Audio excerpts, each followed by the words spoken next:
Good morning, good afternoon, good evening, wherever you are in the world. It's Dr. Janice Fortman with Relationship Matters. I hope everyone is having a beautifully blessed morning, afternoon, evening, wherever you are in the world. Well, I'm still on my soapbox. And I know you know, audience, what soapbox I am on. The soapbox is the COVID-19 vaccination soapbox. Have you had your vaccination? Now, as I always say, I know a lot of my audience, a few of them anyway, don't believe in the vaccine, whatever. But think about it. Think about it. Even if you don't get it for you, get it for someone that you love. You don't want to get it and then you give it to your children, your parents, your spouse, and they get really, really ill or pass away from it. Now, I've had both of mine. As a matter of fact, on Monday, I got my booster. And it didn't give me COVID. I haven't grown any horns, and I'm doing just fine. So, get your vaccine. Now, a lot of things are happening during COVID. I think they said over 700,000 people have died from COVID. And think about this. That's a lot of grief, a lot of grief. And today I have as my guest, Emily Thiroux. Now let me tell you a little bit about Emily before she comes on. Emily is a grief transformation expert and holds a master's degree in English with a concentration in writing. She's been teaching writing and composition on the college and university level for over 30 years. I think she's too young. She must have started when she was 10. During that time, she published 3 writing textbooks with Prentice Hall and Pearson Education. She participated with the Bereaved Persons Association in Bakersfield, California, which her husband co-founded. She also assisted her husband, Jacques Thiroux, a bioethicist, with multiple revisions of his popular text, Ethics, Theory, and Practice, published by Prentice Hall and Pearson Education. Now, with the loss of 2 husbands, her parents, sisters, and many friends, she has in-depth experience in the grief discovery process. And she's going to offer us some real answers on how to transformationally move through grief to a life filled with joy and love. So I am going to bring Emily in now. Hi, Emily. Aloha. Nice to see you. Yeah, right. Aloha. And how are you? I'm just great. It's a beautiful day here in Maui. You know, stop bragging. You are in Maui. I am jealous. I know it's beautiful. And we're here in Chicago, and it's supposed to go down, at least in the outlying suburbs, to maybe 37, 36 degrees, just a little bit above freezing. Right. Yeah. So I don't want to hear anything else about Maui and Hawaii. Okay. And before we get into topic, I was really curious about your husband's book because I had never heard of a bioethicist. And so I looked it up. I looked up your husband's book, and it said examples of bioethicists, ethics rather, Yes. Is organ donation, transplantation, genetic research, death and dying, and environmental concerns.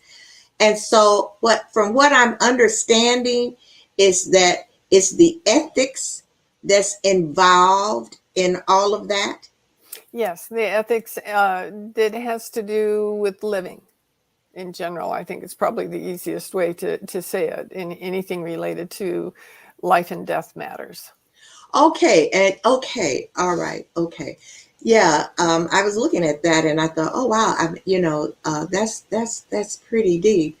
Um, and it said that you had helped him to revise his book quite a few times. I think there are 11 editions. Yes, and now it's available digitally. It's still used. He wrote it in 1975, and Wow. it's still used around the world. And most of it now is with the online education classes that the universities are doing now, so that students have access to it online. But I've got a whole row of the books in my bookcase of all the different editions. Okay, all righty. Well, I want to start out talking about your journey and how you became well, I know it's not a grief counselor, but what would you call your title? Well, my publisher says Grief Transformation Expert. Okay. And to me, it's more of a facilitator or coach to help people through the process, especially with finding happiness while they're grieving. That's a very important part of what I do. Okay, so tell us about your journey to becoming a grief transformational expert. Well, I became very interested in actually life and death matters when I was pretty young. My father got an ambulance company in a small town when I was 13 years old. And my mom and dad and I ran it together. It was a small town, small company. And back in those days, in the olden days, you only had to have an advanced first aid certificate to be an attendant on ambulance calls. And so, and my dad was the first aid instructor in town. So by my 14th birthday, I was certified and ready to go on ambulance calls. And my first ambulance call was 2 families in a head-on collision with multiple fatalities. And it really made me start thinking about the fine line between, now you're here and then you're not, and what that meant and how to deal with it and how to feel about it. And I continued helping mom and dad run the company until I went away to college on purpose so I could be away from having this 24-hour business that we took care of all the time. And then it just seemed like I always was in a position where I was helping people out in one way or another with friends and throughout my life have invited me to come and sit with people who are dying. And so I did a lot of that. And then I was married to Jacques for 22 years. And we had, even though he was a bioethicist, he also was an actor and singer and had a great time in the community with doing that sort of thing. We did a lot of theater together and we had a great, happy life. And when he didn't really realize, I think, that he was dying, he had been dealing with congestive heart failure and then renal failure and dialysis and all that sort of thing. And one Friday morning, we had just finished for the first time being able to submit a revision of the textbook online instead of having to mail in big boxes of papers that we'd printed off. And so we called his editor and we celebrated, and it was great. And we had lunch and we're getting ready to take him to dialysis. And he just said, "Am I going to get better?" And it just hit me at that moment that even though that he taught at the college, his main class that he taught was to the nurses on how to deal with living and dying. And here he thought all these times in the hospital, all the doctor's visits and everything else were to make him better, to get well. And it didn't dawn on me till then. I wish we would have talked about that in particular before, but we didn't. And I had to tell him no, because he was getting worse all the time. And he died about an hour later. Oh my goodness. So I think he just kind of had to know that he didn't have to keep struggling to stay alive. He was thrilled that he got his book revision completed. That was kind of what his goal was, to get that accomplished. And then he was gone, just like that. Oh my goodness. Was he at home or in? Yeah, we were in the process of getting him into the car to go to dialysis, and he was sitting on the edge of the car, and he just looked up at me with this kind of shocked look on his face and said a not very nice word because he was shocked, and that was it. He was gone, just like that. Oh my goodness. Oh wow. I'm sorry to hear that. Oh my goodness. And how long ago was that? That was in 2006. Okay, so now that was your first husband. Well, actually, my second husband, I had a starter husband that I never heard it. Starter husband. Okay. Yeah, the father of my children, and we were young and we weren't quite really right for each other, and it was good for both of us that marriage ended. But then I met Jacques, and he was fabulous, and we were married for 22 years. It was a great, my goodness. Great relationship. Now it said in your bio that you lost 2 husbands. That's right. And so okay, your starter husband. Mm-hmm. He's still alive. He's still alive. Yeah. Okay, and Jacques, Mm-hmm. okay, he passed. And so your second husband. Your third husband. Third husband, yeah. Yeah. I got married again after Jacques. I had no intention of getting married, no intention of dating. We'd had a great relationship, and I just thought I can figure out how to do this on my own, and I didn't expect to meet anybody else, but then I did. And he was also quite wonderful, absolute opposite of Jacques. They couldn't have been more different, except for they both were very ethical, honest, very love-based, which was perfect. And we had a great time together, really good relationship. It took me a while to be able to be willing to fully give into the relationship, though. And he kept wanting me to marry him, and I never felt unmarried to Jacques. It wasn't something I thought about before he died, that eventually I wouldn't be married, because I knew he was on his way out, but we didn't get divorced. I know they say from death do you part in traditional vows, but we wrote our own vows and it didn't say that. And I just didn't feel unmarried. So it took me a while to get to the point where I felt like I really could get married again, because Ron and I became very, very close, and it just was the logical thing to do. So there I was married another time.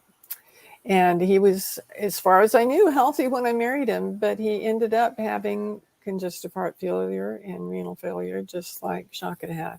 And that's what he died from. So how long were you married to him? We were together 10 years. We were married almost 7, but we were together for 10 years.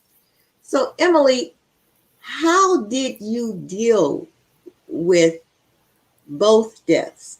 First of all, how did you deal with Jacques' death? Well, I just plain didn't know what to do. As much as we'd talked about death and dying, I'd even taken the class because I was working as a nurse at the time and kind of felt like in a past life. But he had the class that was on living and dying for nurses, and I took that class, and we talked a lot with that class and talked a lot about living and dying. And I thought I was prepared. And one of the really interesting things that happened was we were very prominent in the community. We were both involved in theater besides being at the university and the college. And we had tons of friends. I had done lots of community service stuff. So, I couldn't go in my grubbies to the grocery store because I'd either run into a student or somebody that I was doing something for in the community.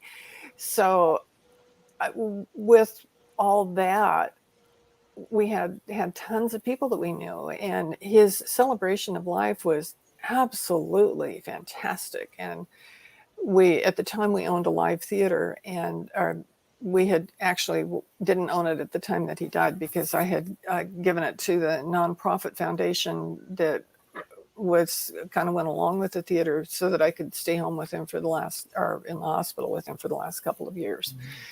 So we had that service at the theater, and the theater was full. The lobby was full. There were people out on the street. It was just an amazing number of people. But what was interesting, when he first started getting really sick and he'd be in the hospital, he had all kinds of visitors and people hanging out and calling him and flowers and all that sort of thing.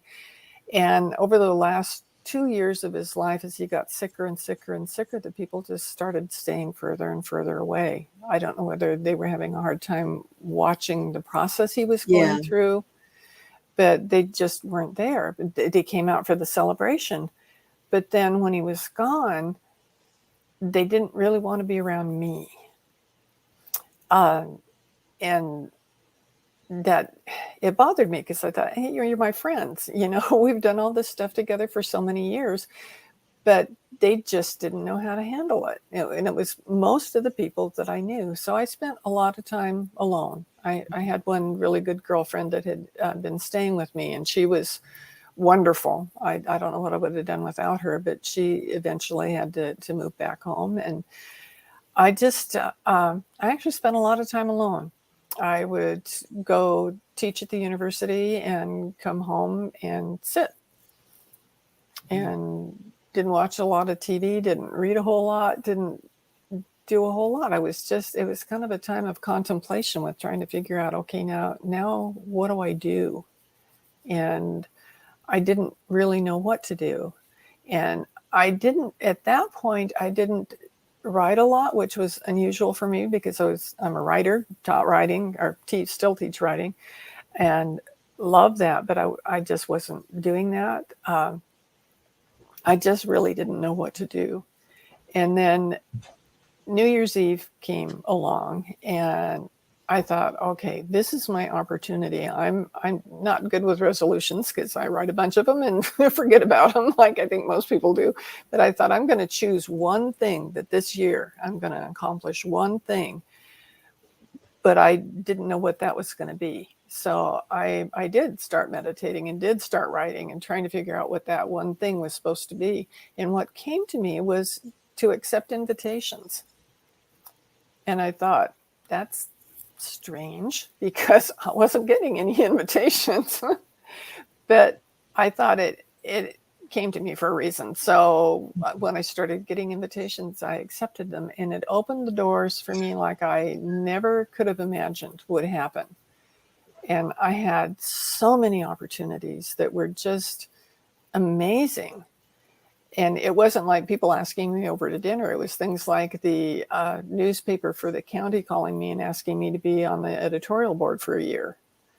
It was the film commission in the county contacting me and asking me to create a film festival for them.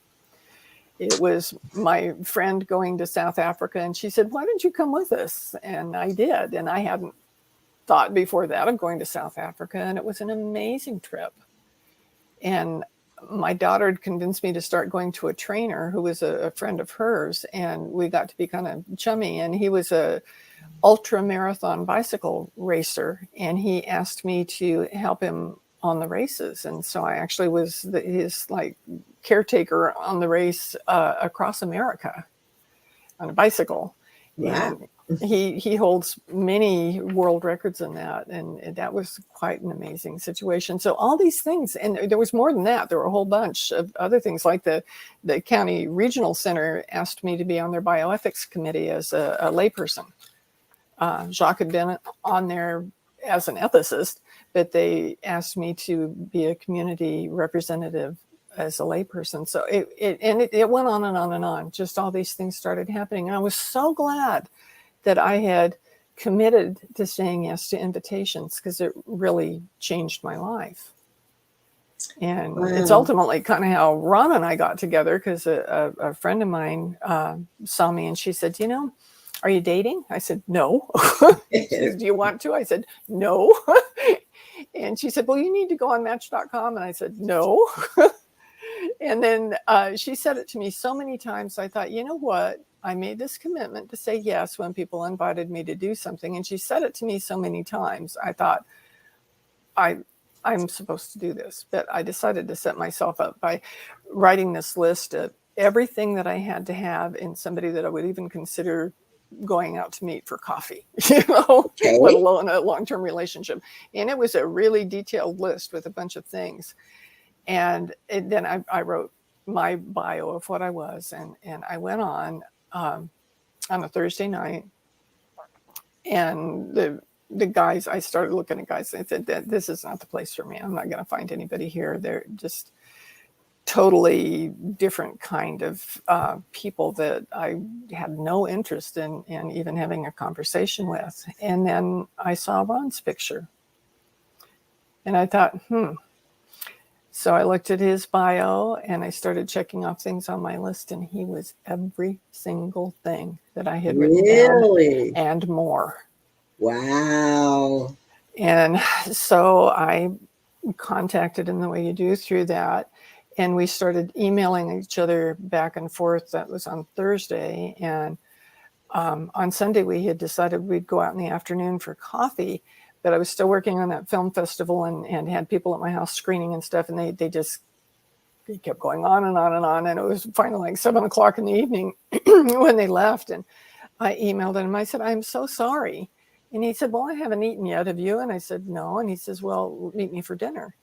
And I thought, I didn't have really experience with online dating, but everything that I read said, go out for coffee the first time, Okay. But we went out to dinner and never looked back. We were together from then on. Wow, isn't that something? That is a story. So how long did you all date before you got married? I was trying to remember what that was, because it was about almost 4 years, I think, before we got married. Yeah, because of that not feeling unmarried thing that I had. So it wasn't that I didn't love Ron. It was just, I was kind of conflicted. So, Emily, so did you deal with Ron's death the same way that you dealt with Jacques? No, so how was it different? It was totally different. Well, there were two big things kind of had to do with religion. Jacques had been raised Catholic, all the traditional stuff, but then when he became involved in philosophy and ethics, he became agnostic. And so he just, the more he saw, the more he just didn't connect with religion anymore. So that was kind of different. And then Ron was a religious science minister. So about as opposite as you could get. Right. And Jacques was half French, half Sicilian, and Ron was African American. So they couldn't have been more opposite in things like that. Yet they had a lot of things and They're common. Right. Like they're both highly educated, both brilliant men, and very love-centered. So it worked really well together. But with Ron's health, he started having problems when we were living on the mainland in California. We discovered it. We went to a New Year's Eve meditation retreat in Joshua Tree, which is high desert, and it gets really, really cold. And being at New Year's, it was especially cold, and we didn't have heating in these places that they had us stay. So it was cold. There was ice on the ground. The fountains froze. You know, it was that cold. And in the middle of the night, he said, we have to leave. We were supposed to be there like 3 days in the middle of the night. He just said, we have to leave. And I said, do you need to go to the hospital? And he goes, no, I need to get out of this altitude, because the altitude was really high. And he knew he had to get out of the altitude. So we just packed up our stuff and left in the middle of the night. And as we got down closer to sea level, he could breathe a lot better, but he was really struggling to breathe.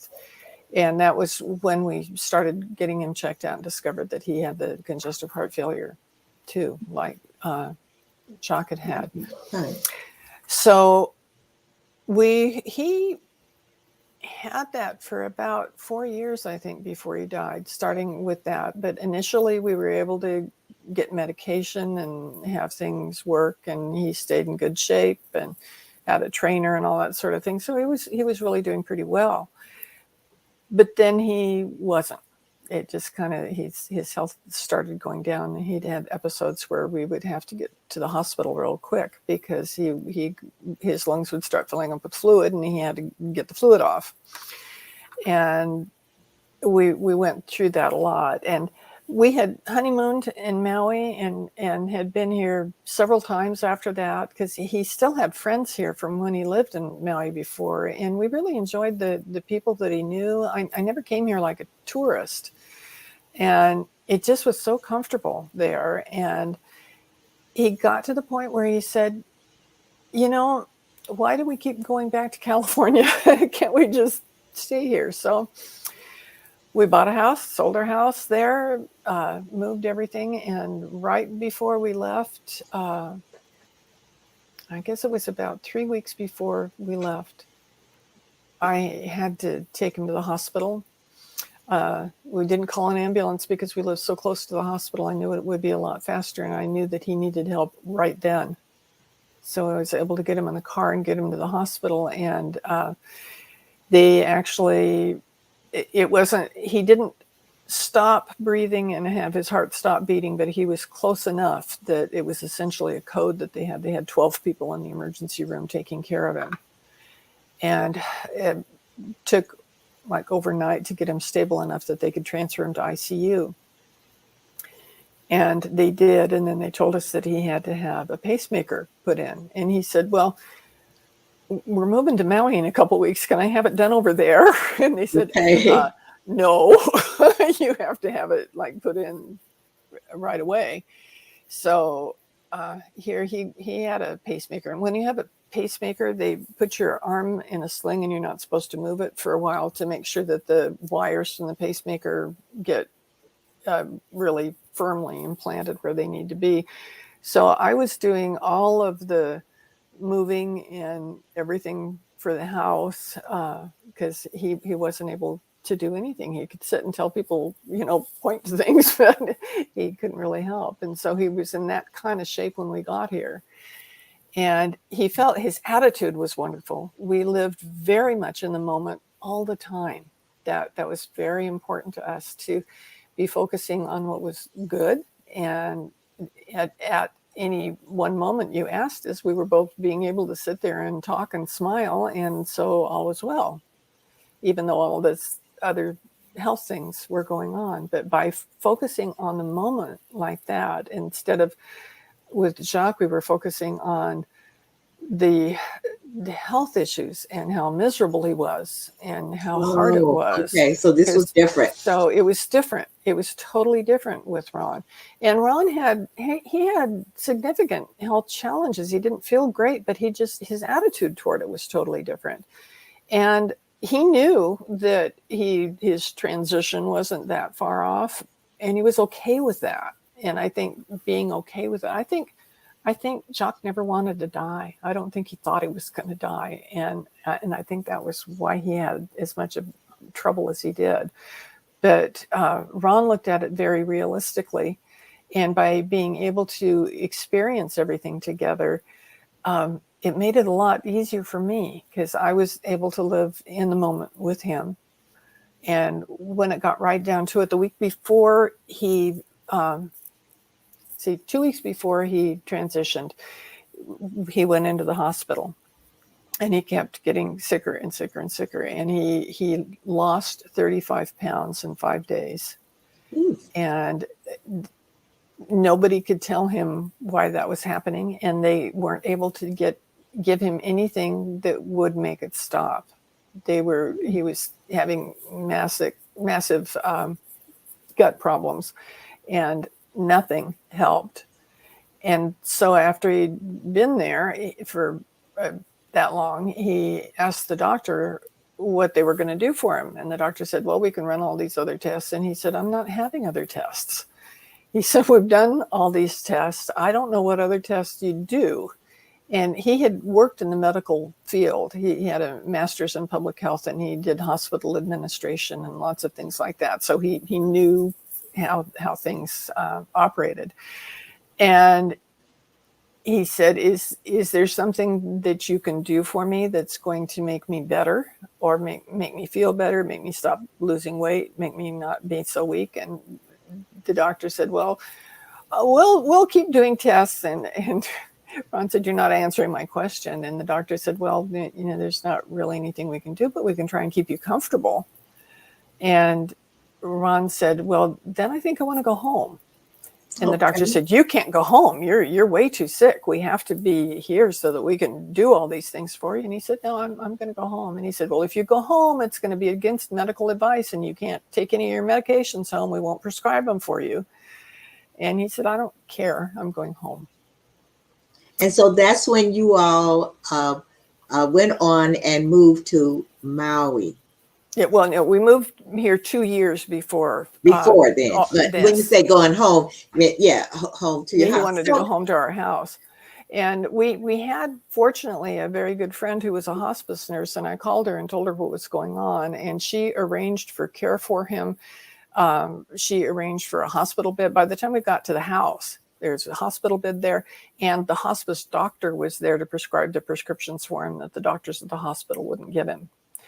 And I asked him, do you want to go on hospice? And he said, no, I don't think I need to be on hospice. I said, okay. That was Friday night. And on Monday morning, he said, no, it's time. I need to go on hospice. So we started making phone calls and called everybody he wanted to know what his situation was. So if they wanted to come see us, they could. And a lot of people did. They got on a jet and flew over here, and we had people sleeping on air mattresses and couches and in neighbors' houses and everything else. And that last week was. So did he pass? He passed in the hospice? The hospice at our house. In your house, but hospice care at the house. So Emily, so now you had both of your husbands to pass. And I know you said your sisters and your parents. What I want to know is, as far as a year, the year span, how many years was that? Is it like 10 years or? Well, Jacques died in 2006, and Ron died in 2017. Okay. And I know this really led you to your journey to where you are today. And Yes. so what I've got to go to a commercial right quick. And when we come back, I want to talk about, you wrote a book, Mhm.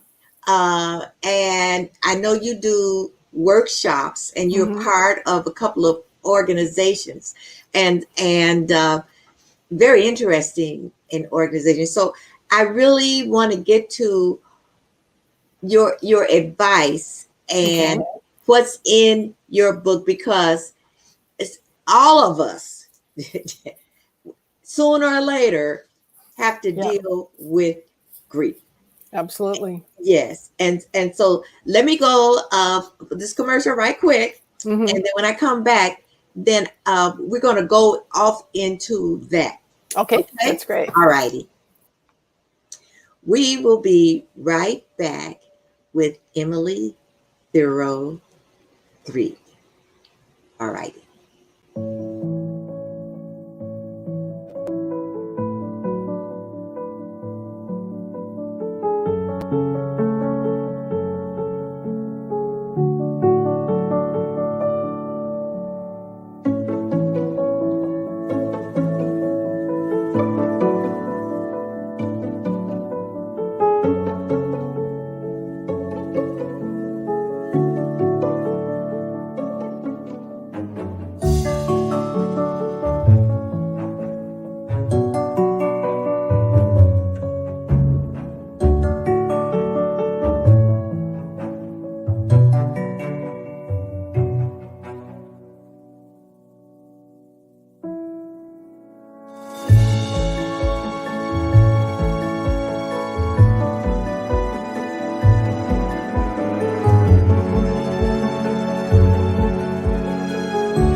And I am so happy that your relationship with your daughter has improved.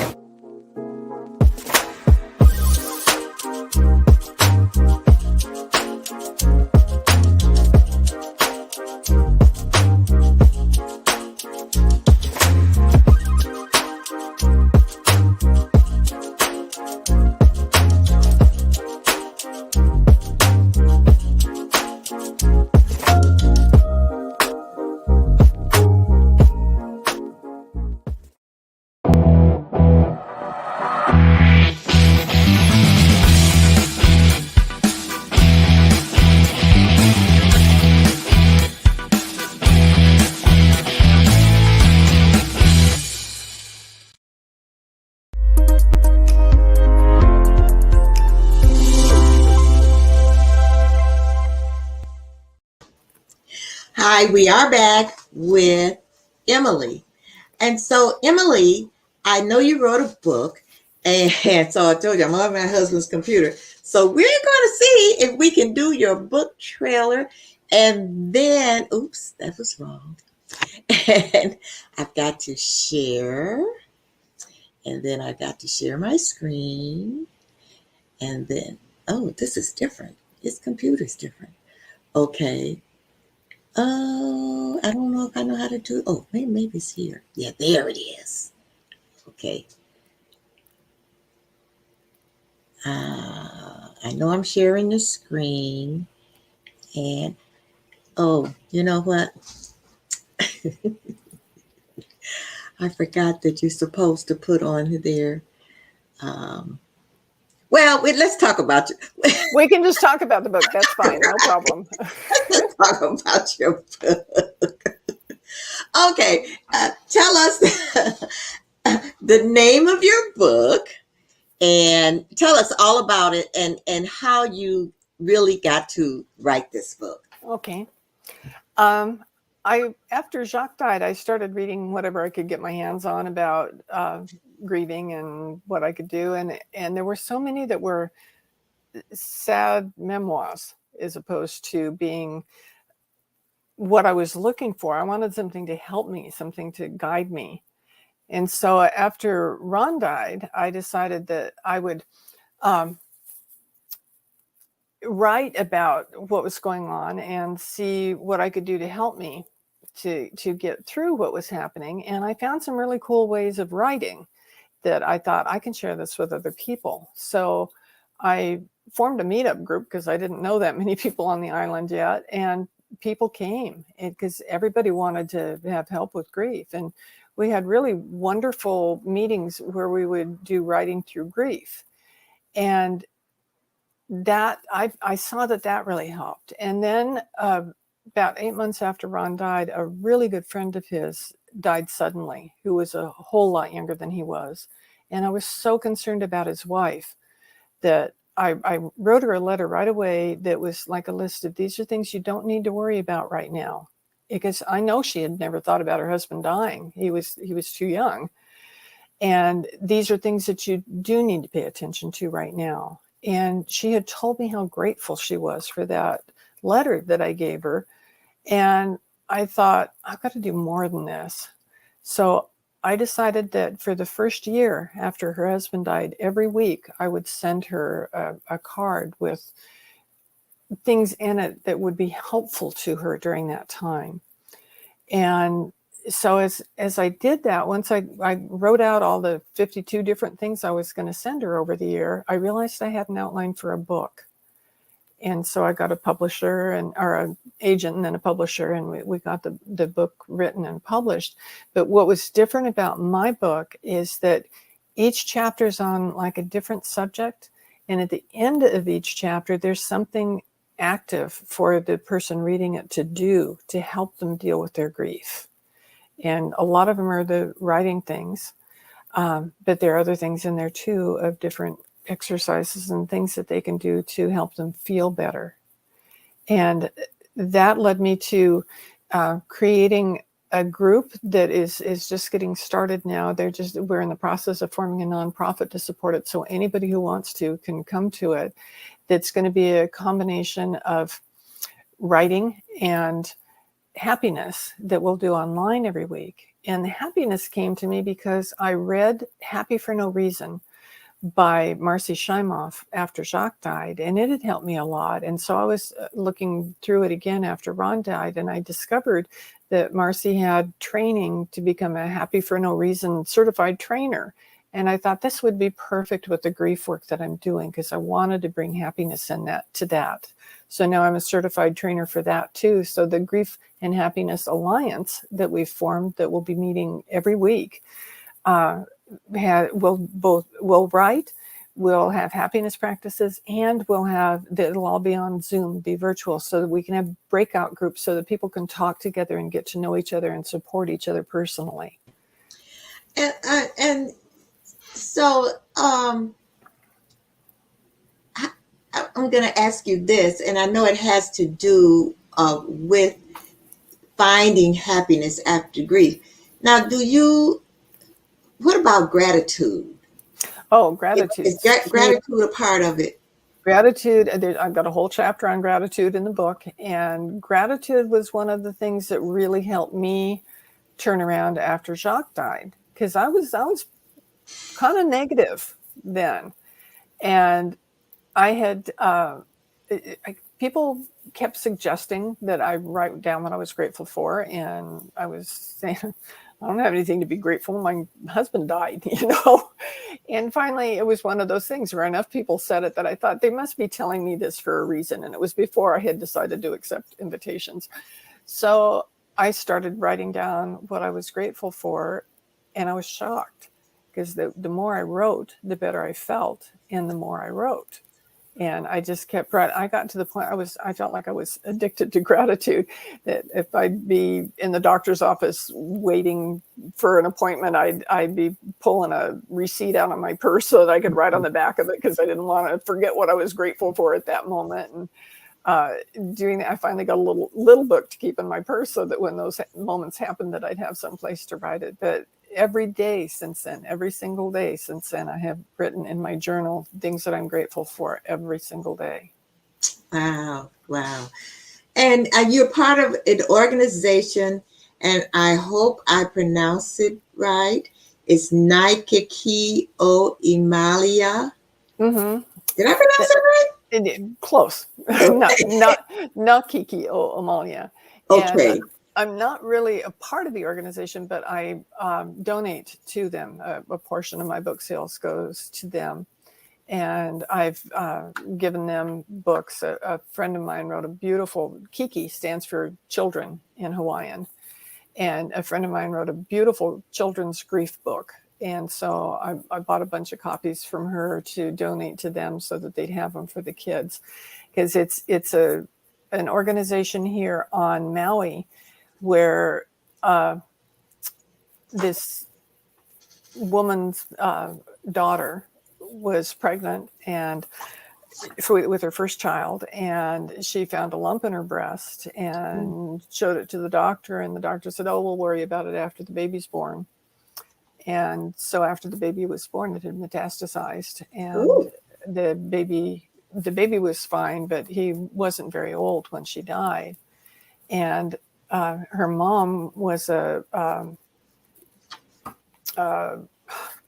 psychologist, and she thought, she was very concerned about this child and how he was going to be not ever having the opportunity to know his mom, really, Right. what was going to happen. So she formed this group called Nakiki o Amalia. Her daughter's name was Amalia, so it's the children of Amalia. Yeah, we never think really about how children handle grief.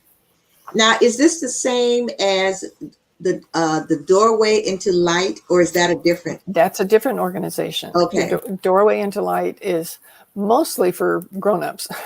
Okay. And they deal very openly with dying and grief, and they have a death store, they call it, and they had a death cafe going on here, and that's how I got introduced to it, when I started going to the death cafe, because traditional grief groups just kind of weren't for me, because I didn't want to go someplace where everybody's sad. I wanted to bring everybody else up around me, as well as being able to bring me up. And with the Death Cafe, we met at a Mexican restaurant and had guacamole and chips, and talked about our loved ones and the wonderful experiences that we'd had together. And it was so uplifting and really nice. And I kind of started facilitating that for the organization until the pandemic put a shut down on anything like that. But they do things here like burial at sea, green burials. They do things that are really different than the traditional way of handling things. So I like their openness and the beautiful stuff they do, and how they welcome and support people and are positive in their groups and the things that they do. So it's kind of both ends of the spectrum. They both happen to be on Maui, but that's where I am right now. So that's where I've chosen to donate to. So I'm involved with them. Never heard of that. That's a unique concept. The Death Cafe has meetings all over the country. Really? I think internationally too. Yeah, everybody kind of does their own thing with them. They have a thing about the central one. The people that founded it said it was all about eating cake. People getting together to eat cake. We didn't eat cake at ours. We ate Mexican food. But okay, so it depends on where you are. Yes. And well, Emily, two questions came in. I want to get to. Okay.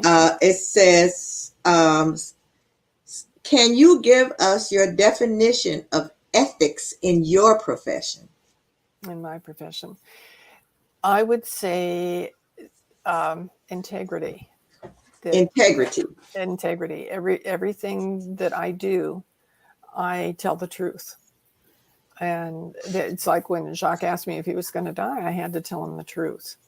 I think that when we tell the truth and we base everything I do on love, then that's ethical to me, to be truthful and basing everything on love. Okay. And we had another question from Sarah Crawley. She asked, was it the law of attraction that attracted the same diagnosis for Ron because of the strong, unending love energy for Jacques? That's a really interesting question. And I've actually kind of thought about it before. Like, why did I end up with two people with the exact same thing? And in a way, I kind of felt like even those early ambulance days and everything else, all these things I did were in preparation for me being able to help other people, to take care of other people. And there was a lot of caretaking involved with both husbands. Yes. And I was fully ready and capable of doing that, and grateful for the opportunity to be able to do them for both. So you could say it had something to do with the law of attraction. I know the law of attraction had a lot to do with me attracting both those husbands that were so wonderful. Okay. So, but I would like to think that the law of attraction didn't attract illnesses. Right. But it attracted the love in your life. Absolutely. And it put you on this journey to help other people. Mm-hmm. Yeah. You never know why things happen, and you like, why me, or why is this? And it all happens for a reason, for actually so that you can help someone else. Yeah. Now I have one other question. What is something that you should never say to someone who is grieving? I've tried to get past saying this because I know people never say this with malice. They're doing the best they can. But the thing that bothered me more than anything else was, I'm sorry for your loss. Really? Mm-hmm. And the reason for that is it's become so commonplace. It's like saying, have a nice day, or how are you? People don't want an answer. And they feel obligated to say something because they know that you are dealing with loss. So they feel like they have to say that so they can go on to the next question that could be, how about those Dodgers? That they just feel like it's an obligation instead of something that's truly caring. Okay. Now, one other question, the last question. I read somewhere where it says that grief is a lifelong journey. Mm-hmm. In your opinion, is that true? Absolutely.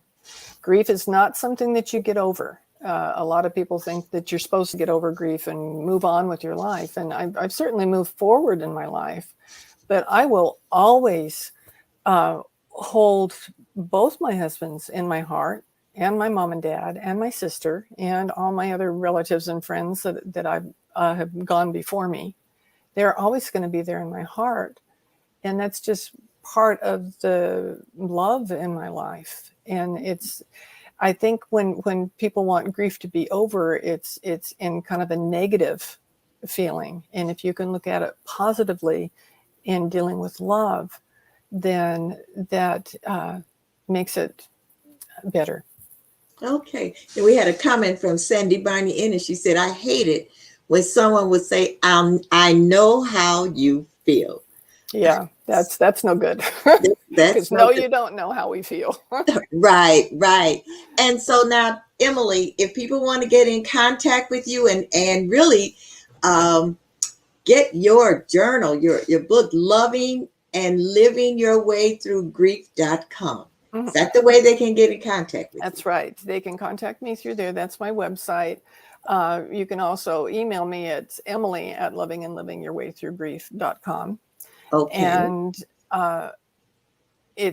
the book's available and it's traditionally published. So any place that you buy your books, you can get it. It's on Amazon, but it's also on Barnes and Noble and all the other independent booksellers. It's out there all over the place. So Okay. And if they want to call you, they can call you. I got your number. yeah.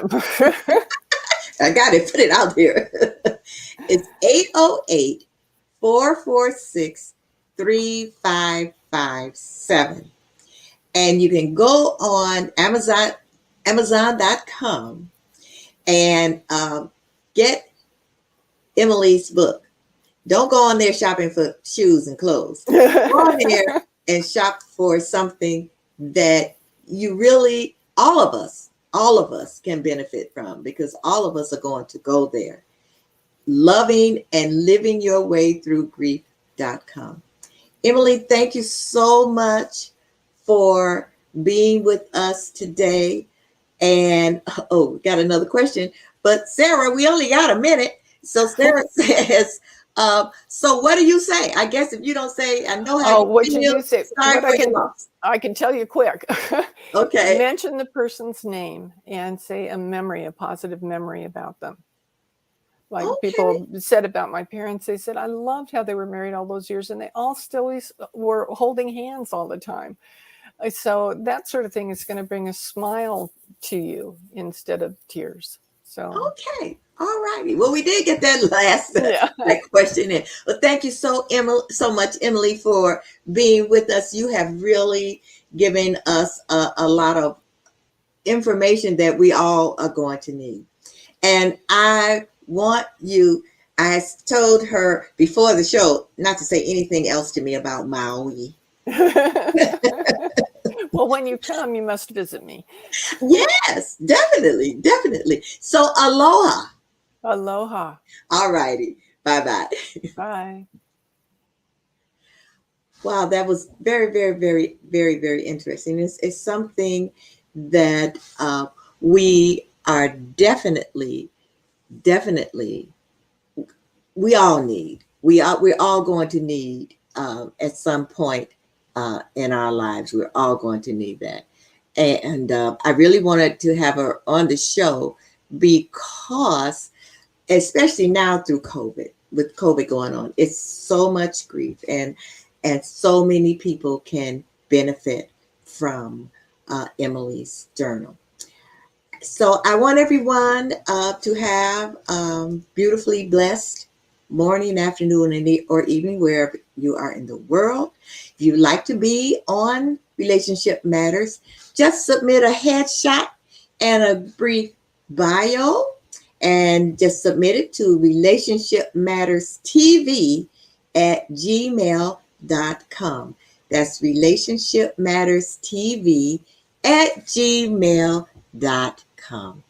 This is Dr. Janice Hooker Fortman coming to you again from Relationship Matters. And I want you to remember, there are all kinds of relationship matters. And relationships do matter. All righty. Have a beautifully blessed evening. And I'm on this other computer, so I'm doing this. Have a beautifully blessed rest of your day. Bye-bye.